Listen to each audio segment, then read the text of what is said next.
Welcome to 8 Unedited Minutes. I'm here with Ramon Ray, publisher of zoneofgenius.com. Thank you for being here, Ramon. I really appreciate you making the time. Fantastically glad to be here. Thanks for having me. And I'd love to jump right in. We were talking about keep on going, don't give up. Can you speak what's the story behind that? When did you take on that philosophy and really embrace it? Yeah, the story behind it is my own journey. All the time, we're not in a hurrah, hurrah, hurrah, where money's flowing and things are great. Sometimes you're in a season, as my friend Dre Baldwin said, you're in a season of planting seeds. Planting seeds can be lonely. Planting seeds, you're not eating, as it were, you're planting, and you have to wait until that fruit grows. So my encouragement is, even if it's tough, even if it's unclear, even if you're not sure what the future holds, what the economy holds, keep going, don't give up. How does networking play into that as far as maybe a support system, or just how does networking and relationships in your world play into people keep on going and keep on keeping on? Yeah, yesterday I was at a event, and whether it's yesterday, 10 years ago, 5 years ago, it really happened, but people can use it as a metaphor for their own life. So yesterday I was at an event. I wasn't paid. It was a free event where I did some big event hosting. At the event, the manager of the location says, Ramon, I would like to work with you to host several of our events in this building. That's a big deal. So my point being, as far as networking, it's to pay attention that the relationship often is more important than the dollar. Because if you put the dollar first, the dollar can drive up, dollars go and come. But relationships, they're sticky. Relationships stay. And that's what I want people to understand, that value the relationship, value the networking, because that maybe Mark's never going to pay me anything. Maybe whoever we know is never going to pay us anything, but the relationship can do multiples of benefits.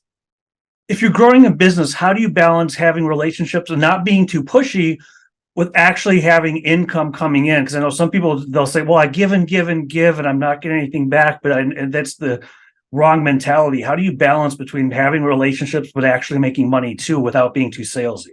There's a great question. It's a great question. I think there's a balance for that. And those who don't make any money, they're just not promoting themselves enough, making the ask enough, letting the market know what they can do enough. But if you're serving, if you're coming from a sense of value, and as Seth Godin was just telling me recently, serving doesn't mean you're not charging. Serving doesn't mean I can serve you. And in fact, to serve you best, I may have to charge you for it. So I think you can be clear. Here's what I do for a living. I'm a painter. I'm a WordPress designer, whatever it is. Mm-hmm. You can still say, here's my fee, but it's the attitude that, hey, how can I help you? What's your need? You know what? I don't do this. Let me refer you to somebody else. All that attitude, you would definitely make money. Speak more about that. How can people adopt that attitude? If someone's watching and like, wow, that sounds good. How do you start adopting that attitude to give that energy off when you're around people? So again, you're not saying, give me money. Sure. I can say no or yes 10 different ways. Thank you so much for the opportunity. I can't help you. No to me. Let me refer you. Thanks for the opportunity. Listen, I'm glad to give you a minute of my time. Let's hop on the phone. Maybe it's something real quick I can help you with. No problem. 3, thanks so much. Let's hop on the phone. It's going to be a bit more, but you know what? 5 minutes, let's talk. If it goes beyond that, I would like to tell you what I do, and I can charge you for that, engage you. So you see, again, just at the spur of the moment, 3 or 4 different levels of different ways, depending on what it is. I can help you know, or I can help you, and I'm going to have to charge you, but you can still have a servant's heart. Well, with the servant's heart and getting out there with people, how do you, whether it's self-talk or your own mindset, when you're just dealing with yourself, people say, I get in my own head or something like that. How can you develop a better mindset to keep on keeping on? Yeah, and I think that a better mindset is done, of course, once you've gone through some muck and gore and you have confidence. I find it's those who don't have confidence, those who are not sure, those who don't know really who their customer is, that's where you get shaky. But take my case as a professional speaker. I am very confident there's people out there who need professional speakers. For example, I just have to find them. So that gives you the confidence to keep going, keep going, keep going. Oh, there's an event who wants me, as it makes sense. But where it's shaky is, I'm not sure what I can do. I don't know if anybody wants to buy. Things of that nature is where it gets a bit shaky. What are a few ways people can build their confidence? 1, keep doing it. 2, ask for feedback. 3, keep doing it with an open mind. I could be wrong. 4, be willing to get better and better. And 5, as Seth Godin says, just launch. The market will tell you, and the more and more you do something, the better and better you'll get. Lack of confidence comes often from lack of experience and uncertainty. As far as confidence, what's an example in your world, a time when you had to build confidence? What did you do? What was the story there? Sure. I produced the Small Business Summit. This was in 2005. I had the idea. I was on the phone with QuickBooks, makers of Intuit. Beep, beep, beep, beep, beep, beep, beep, beep, beep. Their conference call, all the big execs and everybody on the line. Then it was me. Beep. Just me. So I had to pitch and sell an event I never did before, never marketed before, wasn't sure if people would come. Lo and behold, my confidence and selling and meeting their need and listening to what they needed, they sent me a check for several $1,000s, one of my first sponsors at my first big conference. And from then, once you get that win, woo, you can keep going and fine tuning it. Well, I like what you said about you listened to what they needed. It didn't sound like you didn't lead with what some people would expect. Oh, here's my pitch deck, and you listen. Could you speak more to that? Because that's something, 2 ears, one mouth scenario. Absolutely. For example, I can give I'll give a scenario, we'll get into it. For example, I was producing an event.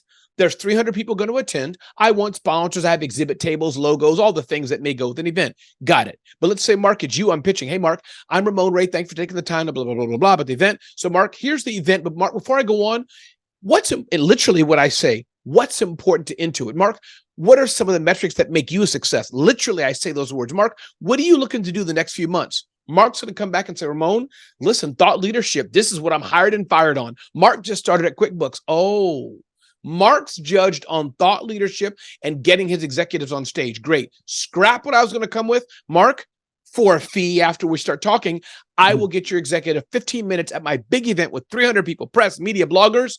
Mark's all in. And how did you discover that strategy, or have you just always been wired that way to listen first? I would be a fool, of course, if I didn't acknowledge, learning from over time. But 2005 is some years ago, and I don't know why. I guess I don't know why. I think everybody has a talent in certain ways. I talk too fast, talk too much. I'm very speedy. I don't think before I act. But I'd like to think that I can read the room well.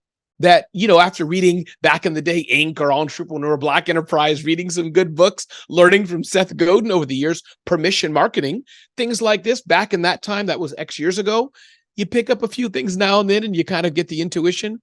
Let me learn. Let me be quiet a bit and listen. Well, just from your website, I got the energy from the videos that were there.